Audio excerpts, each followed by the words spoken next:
Hello and welcome. I'm Michele Gray, formerly Elking. I'm a neurosomatic coach and consultant, and I've been working at the intersection of ADHD, trauma, and nervous system restoration for 26 years. This is not managed, fully lived. It's for the woman who has tried all the things and still hitting a wall, either in the life she's built or the one she's expanding into. This show gets into the 80%. The biological terrain, the somatic truth, the layer under the layer that every strategy tried cannot touch. Glad you're here. A quick note before we dive in. The views and opinions shared by my guests are their own and don't necessarily reflect Sojourn Coaching and Consulting or my personal or professional perspective. This podcast is for educational purposes only. Take what serves you, leave the rest, and do your own research for your own path. Be well. Hello, everyone. I am here with my good friend, Christopher Barber, who is my Cajun brother and a fellow Louisianian and ADHD coach. Welcome, Christopher. Thank you, Michele. Welcome. Yes. Hey. Yeah. No, you're not in Louisiana anymore. So tell us where you're located, a little bit about yourself. I'm located in the central United States. I live in Missouri, actually in rural Missouri. And I provide coaching for people with ADHD or AUDHD because I am AUDHD, but was diagnosed ADHD for years. Yeah. But my focus primarily is awakening people to who they really are underneath the label. And that's whether you're on medication or not.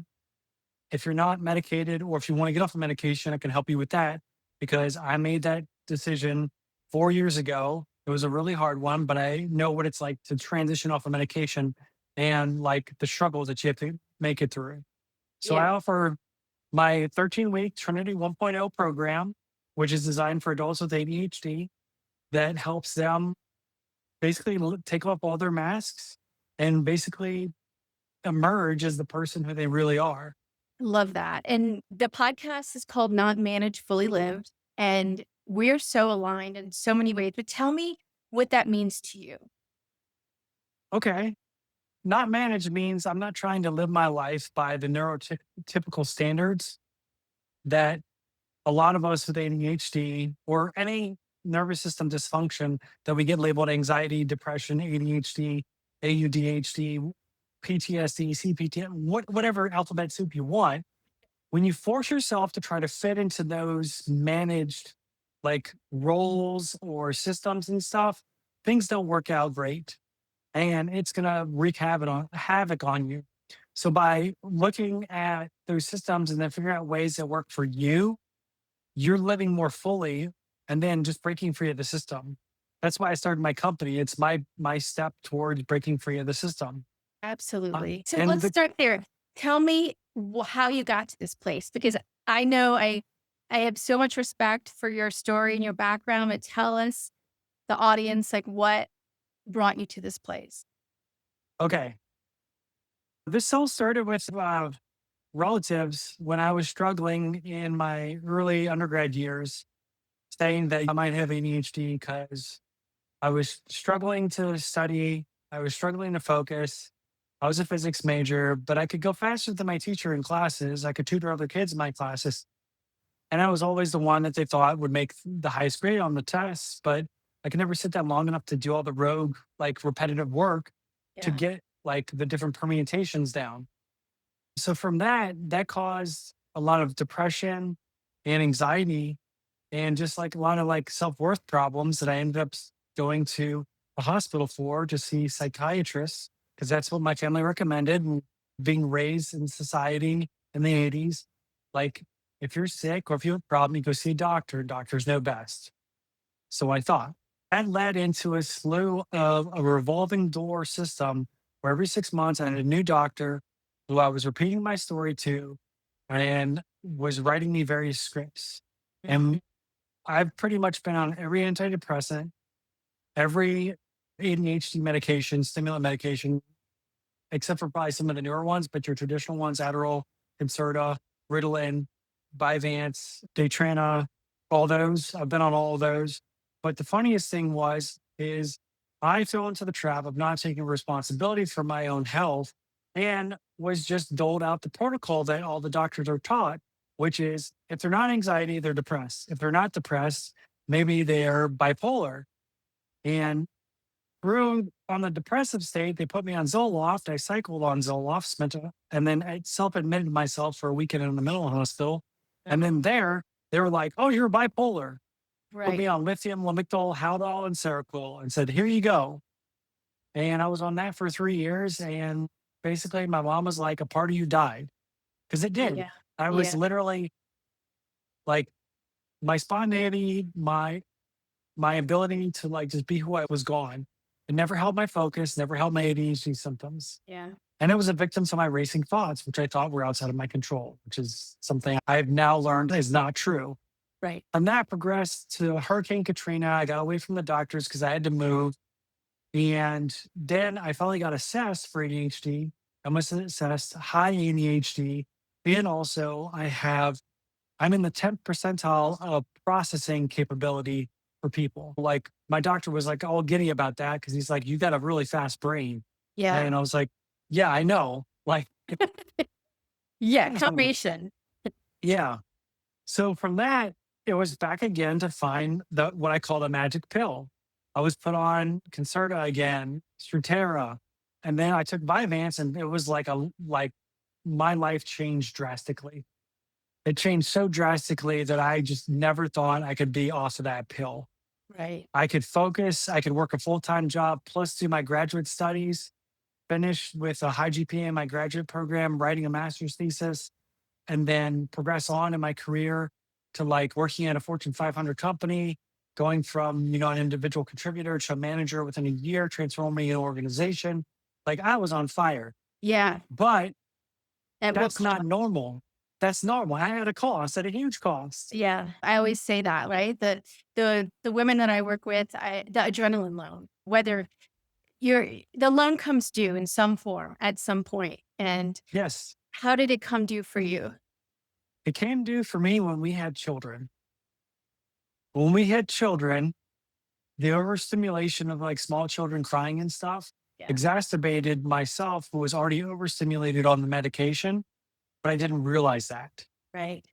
And then that triggered childhood traumas from when I saw how my parents act. And then I started repeating the same reactive. I was triggered all the time from the like whatever you get raised in that environment that's around your family and whatever behaviors your parents have, those are directly imprinted on you and you can't change them until you become aware of them. Mm. Well, they're not going to rear their ugly heads until you have a family and that triggers the response because it's associated with the family.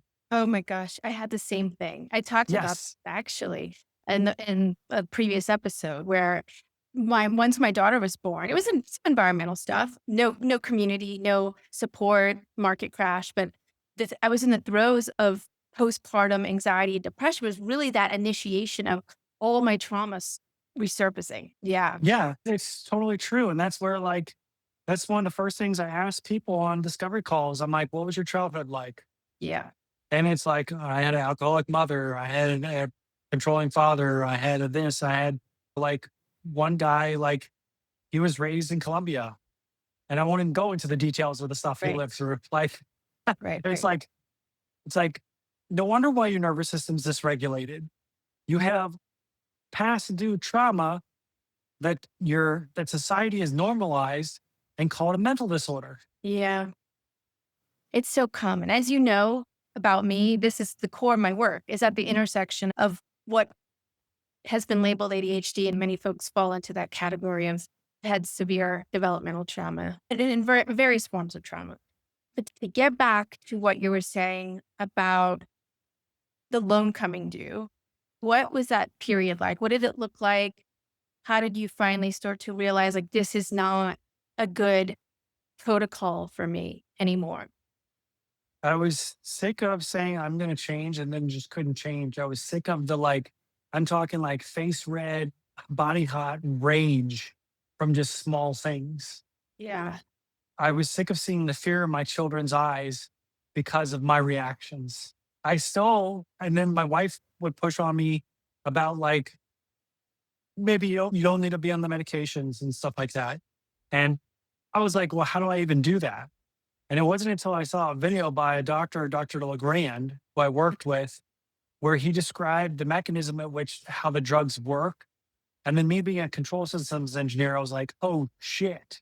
Right. You got it. It's wreaking havoc on the closed loop control system that my body uses to self-regulate neurotransmitter and hormone levels. Right. Well, it's so fascinating because I learned this from my work. I've talked to you about Dr. Tyler Panzer, who's a PhD, he's a pharmacologist. And he says, and full disclosure, right? To your point, whether people choose to take meds or not, for me, as an ICF coach, I'm not here to tell people what to do. It's your life, you're sovereign. What I can say is after thousands of clients that it's not just a dopamine thing, right? It's the medications, most of the medications that are treating the label, not the person, because we can all have different flavors. Like you and I have different ways that it expresses. Yes. And that's the challenge. And I know if for me, having slow COMT and not being able to clear neurotransmitters quickly enough, my adrenaline and cortisol, it all gets raised very quickly. I used to say that my anxiety kept my ADHD in check. I never had a problem getting things done. I never had a problem with motivation, but I was so incredibly activated all the time that I didn't know. No one knows that the nervous system function, old school ways of talking about ADHD. It's like the brain at the head is disconnected from the body. So thinking about how all of these flavors could show up, like high histamine or glutamate, low iron, like all of these different things. And I know you and I have talked about it off camera, but tell me what that looked like when you started to discover a different way. Well, the best thing I ever did was done the annex energy mixed together. Yeah.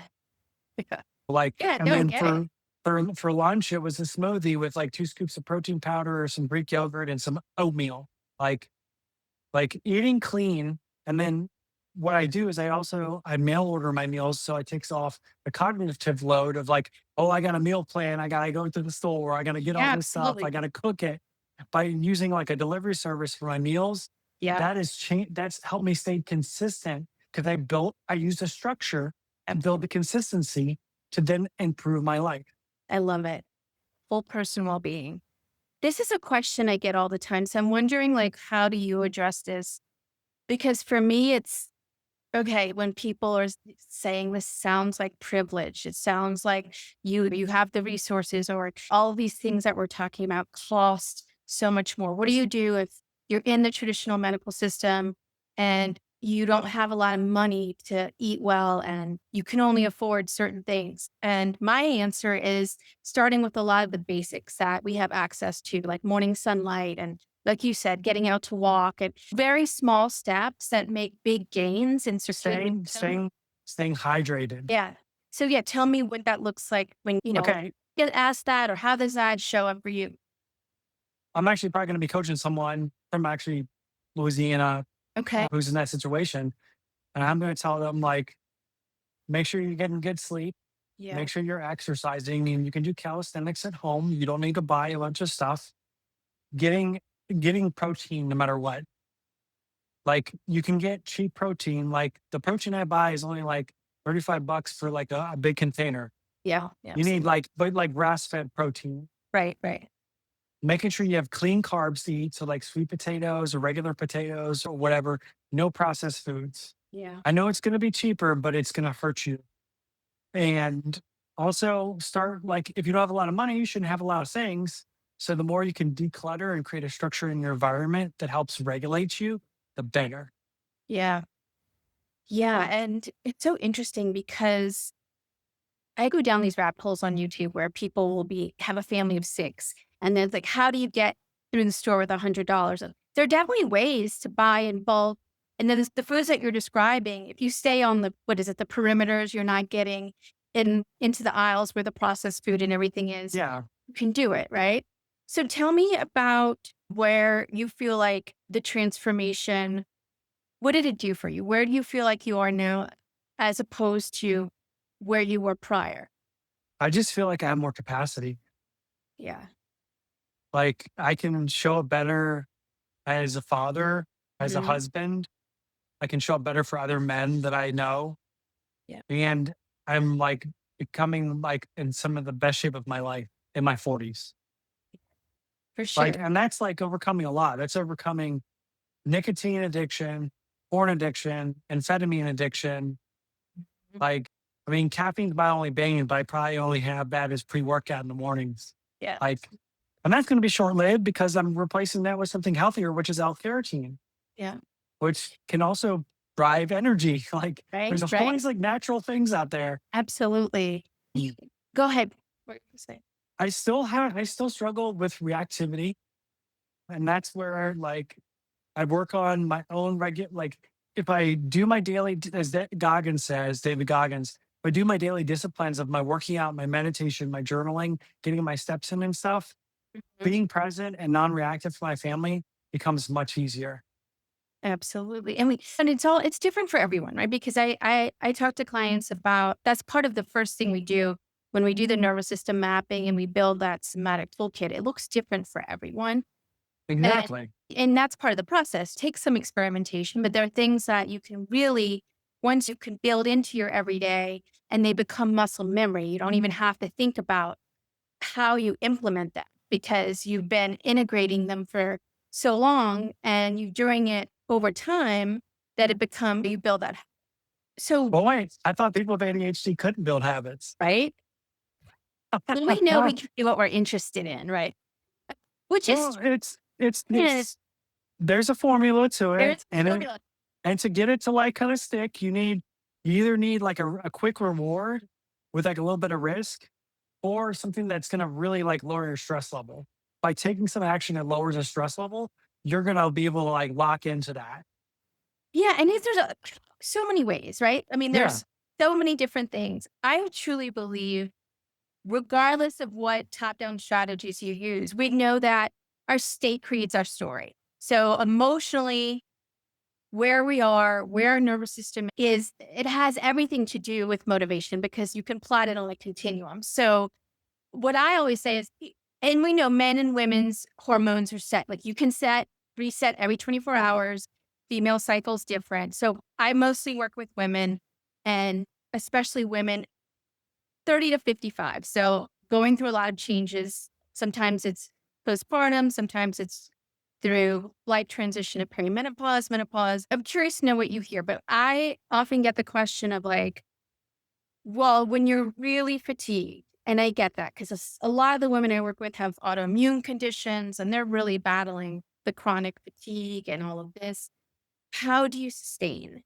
And in terms of like shifting into a place where you feel motivated, it goes back to the regulation. And we always say, like, regulation just, it's not just calm, it's that flexibility, the flexibility in yes. your nervous system to be responsive to the stress and the adaptability. And so we work toward that. And I think it's really interesting because I remember years ago, Thomas Brown, who's deceased now, but I had a lot of respect for him because he always said that our emotions underpin our cognition.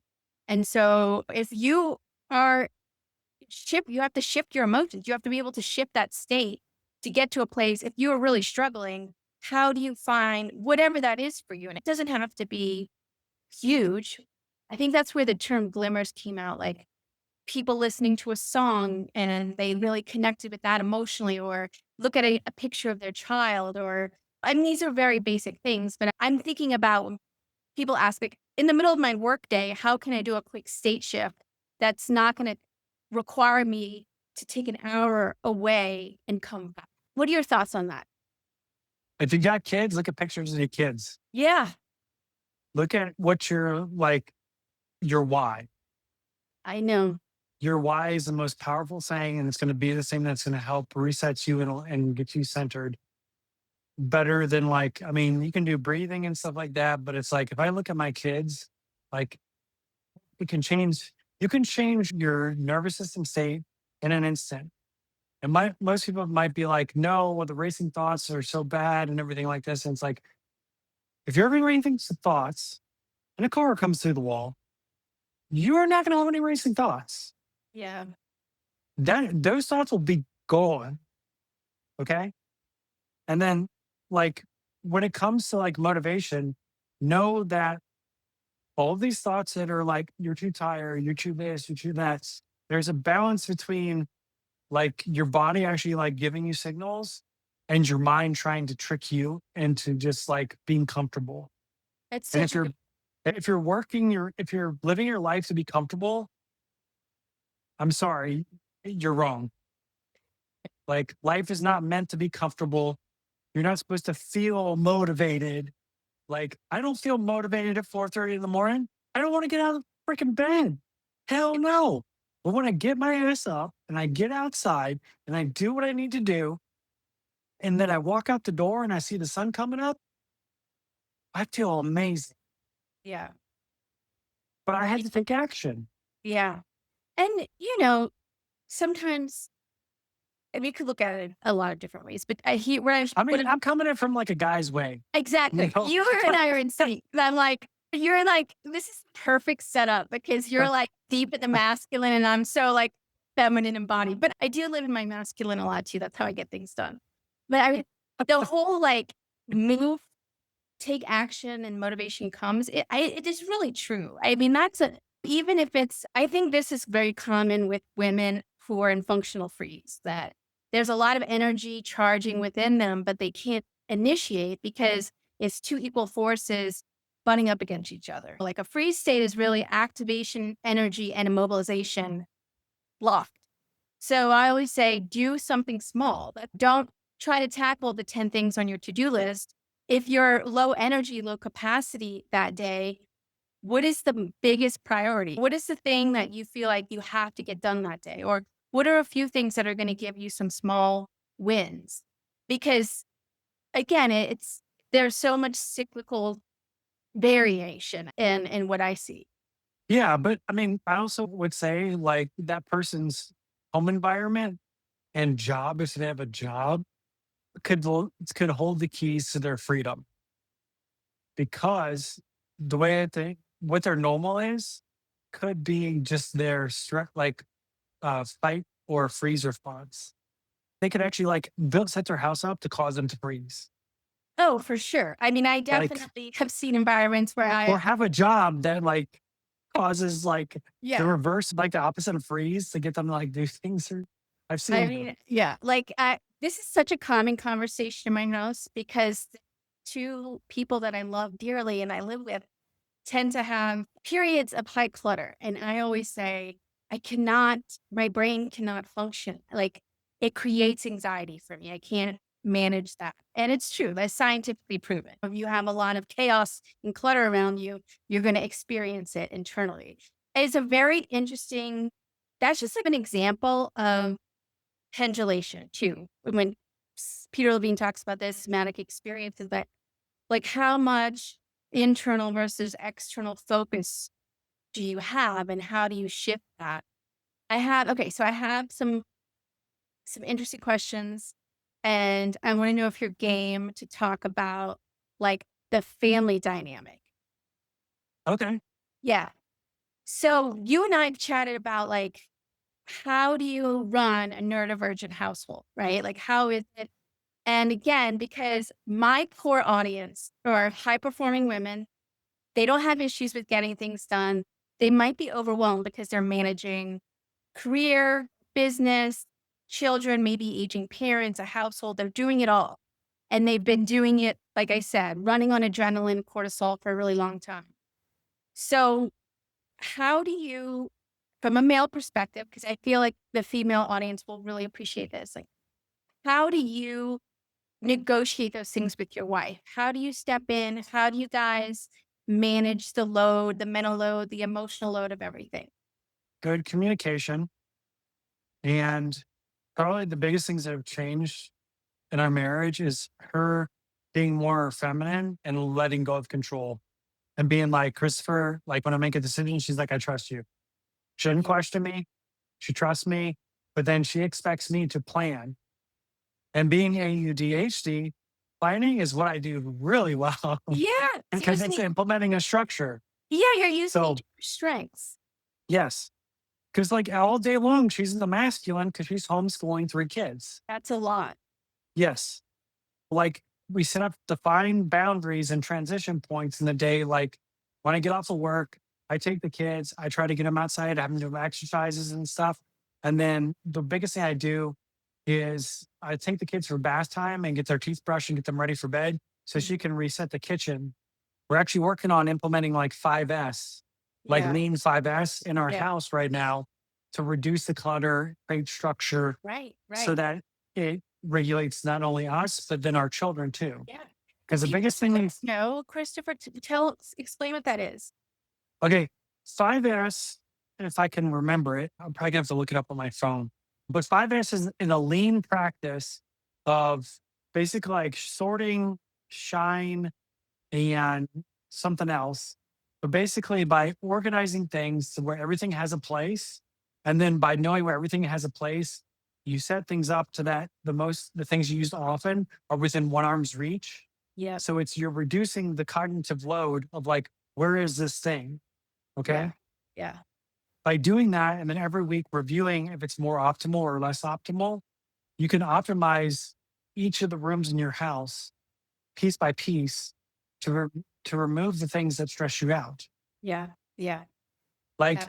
I have no problem doing I do dishes every night and my son unloads and we work as a team. Yeah. And like if I unload because I know when I wake up in the morning if the sink is empty, my stress level's down. Yeah. And then if the counters are reset and they're set up for the next day, my stress level's down and her stress levels are down. Right. And that's the external environment influencing the internal. Exactly. Makes a big difference. It really does. And a lot of what we talk about, and I know you coach in this way, it's simple. It's not necessarily easy, which is why it's important to have support like a coach Yeah. work with. And I lost my train of thought, what I was going to say next. What are you you're talking about how important it is to have a coach to help you implement structure. Yeah. But so you have, so yeah, going back to what we were talking about within the family system, you're creating the structure for that symbiosis, so to speak, to happen within the home. Yes. Yeah. Yeah. Can we get a little woo for a minute? Yeah, go for it. Okay. So you have a physics background, and I know because we talk about this a lot, like the energetics behind what we believe and how we're working to expand an identity and performance and really level up. Would you say about that in terms of where your not just mindset, but how much what you do day to day and the way that you live your life from that identity has meant for this transformation? Knowing my energy levels and knowing what will raise them and lower them, but then also knowing how to reset them too, like grounding myself. Just thinking in terms of the energy of like what I'm projecting and then how that like my emotional state, that energy I'm giving off is going to like dictate my wife's emotions to an extent. It's going to dictate my kids' emotions to an extent. Like the best way you can see this for all the listeners, go and be like, if your kids are around, go and be very sensual with your wife, hug her and kiss her or just hold her and watch what happens. Yeah. Your kids are going to pick up You to know, this yeah. and they'll like magnets, they'll come right Right. and start hugging on you. It's the I power of mean, regulation. yes, I know. What else? What else do you want to talk about? Because I know we could talk for a while. I know you have limited time today, but what have we not discussed that you want to dive into? I would say like when it comes to ADHD or AUDHD, you have to take responsibility for yourself. The medical system's just going to try to make you a good customer to buy their pills. And then you're going to end up just chasing external, like quick fixes. And all it is a quick fix. Yeah. Uh, that's probably like, and that's funny because like 5 years ago, I would have like died on a hill fighting people to keep my pill. Yeah. Like, I almost bought someone like throwing them down right in the street if they're like, we won't give you any more pills. I mean, and And you're very, that's, that's one thing I was going to say. Like, you're very vocal about your experience. And I know you get a good amount of pushback, and to be able to really stand in integrity of what you believe and knowing that there's another way. I just want to say, like, I know you and I know this is not about judgment. This is not about judging other people. It's about really, you and I both are on a mission, a movement to really to support people in transforming their lives in the way that is possible and the way that a lot of the yes. systems and structures have it supported because they're, what's the word I'm looking for? They're designed to, they're designed not to be supportive for neurodivergent folks, and No, they're but designed to make money at the end of the day. they So, keep you in a victim mindset. right. That, oh, woe is me. Someone come save me. Like, and like, I've refrained a lot because like I have like a very strong injustice streak. Um, and it's, if you're on medication and that's helping you make your way through your life, I've been there. I know what it's like. Like, I'm gonna want you to know that you can be free of that. But like, it's irritating because people think I'm shaming them for medication when it's not. I'm trying to tell them the things that they're not being told about the results of being on the medication and what it's like coming off the medication and the shit that hits you upside the head. And you're like, oh crap. Like, I didn't know when I got off the medication. I had to relearn what focus felt like, what love felt like, what happiness felt like. Nobody tells you that. Yeah. I I mean, mean, it completely changes the like, if you're on medication right now and it's working for you and it's helping you like stay stable and manage your life and get things done, that's great. But just know that's not like a real baseline. That is not a real baseline.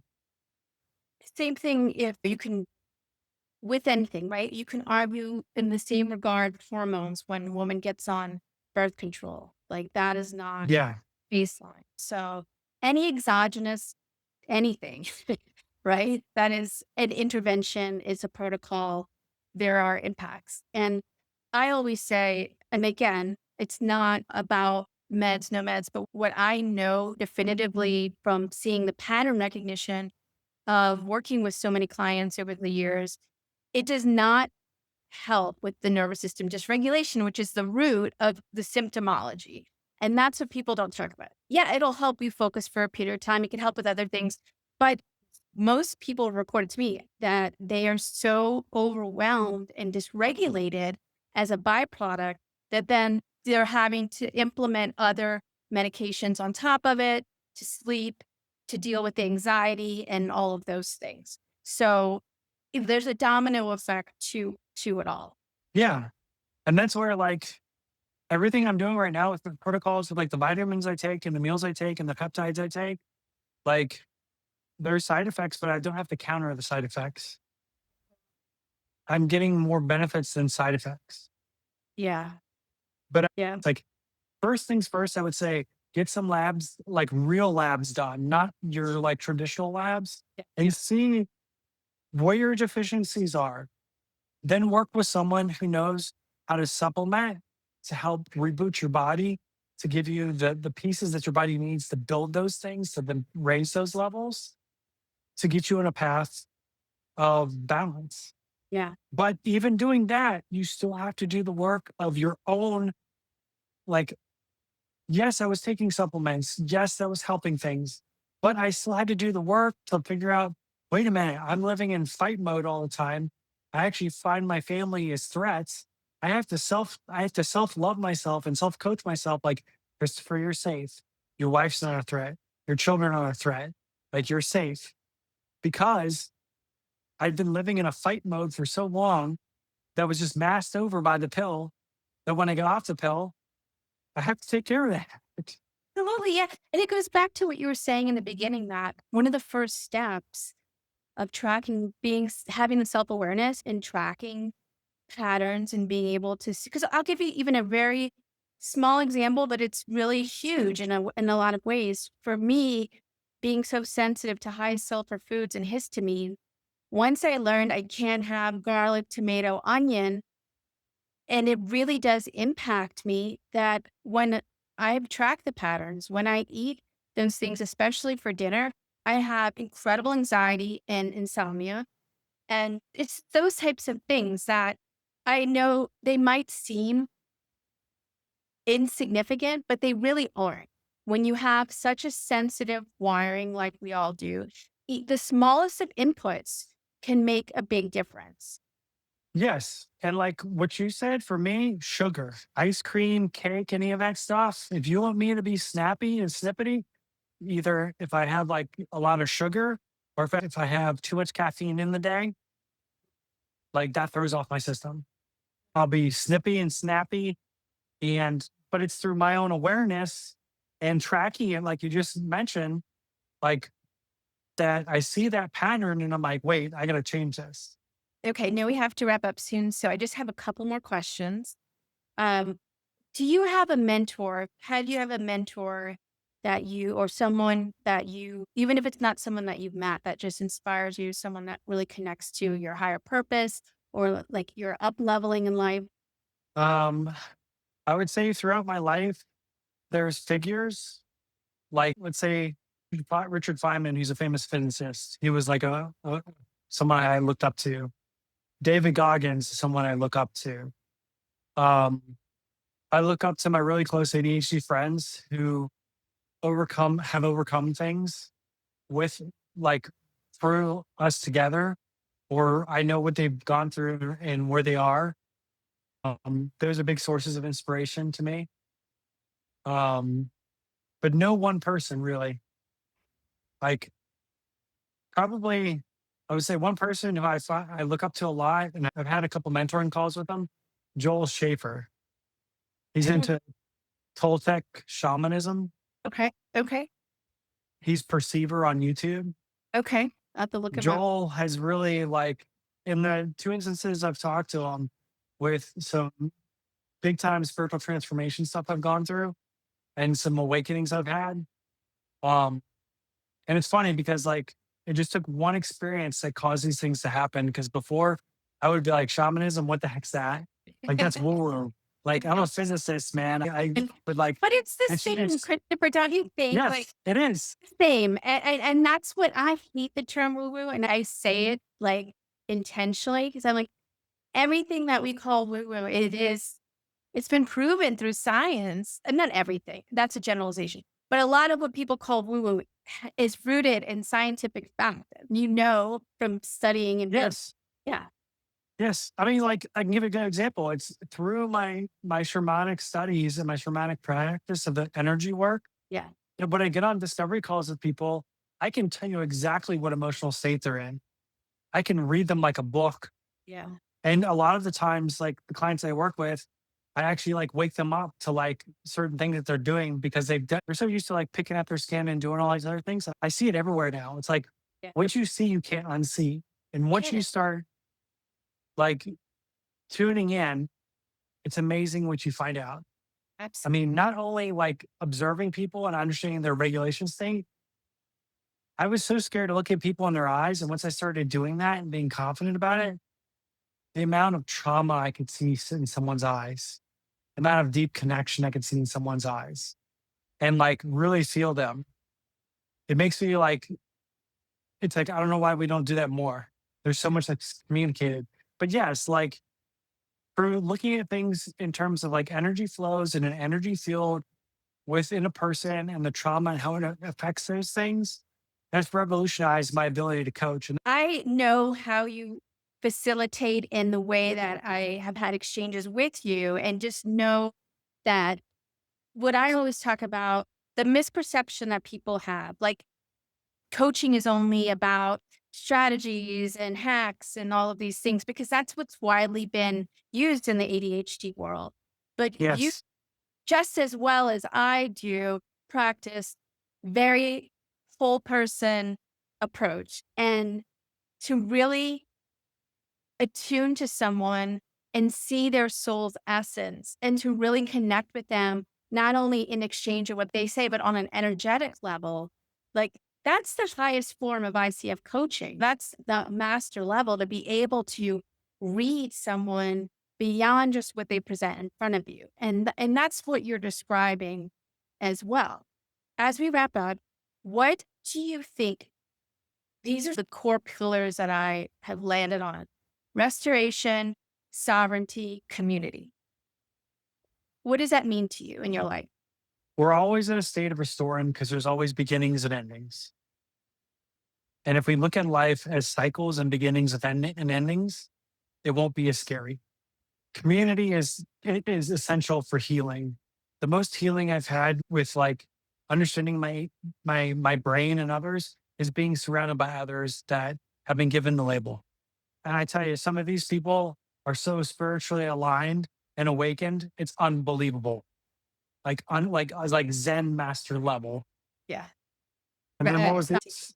Sovereignty is just like you got to break away from the system and like hold your own. Like you have to take responsibility for who you are, your actions, your health, and like really understanding who you really are, not who you like were programmed to think you are. Yeah, that's fantastic. This has been such a great conversation. I'm so glad we were able to connect. Tell everyone where they can find you. You can find me on Instagram at adhd.coach.christopher. You can also find me at Awakened Virgins on YouTube. And then And we'll thank talk. you. Thank you. Thank you for being here. If this connected with you, subscribe so you don't miss what's next. And come find me on Instagram or Substack at Soldier and Coach. Not managed, fully lived. And I'll see you next time. Take care.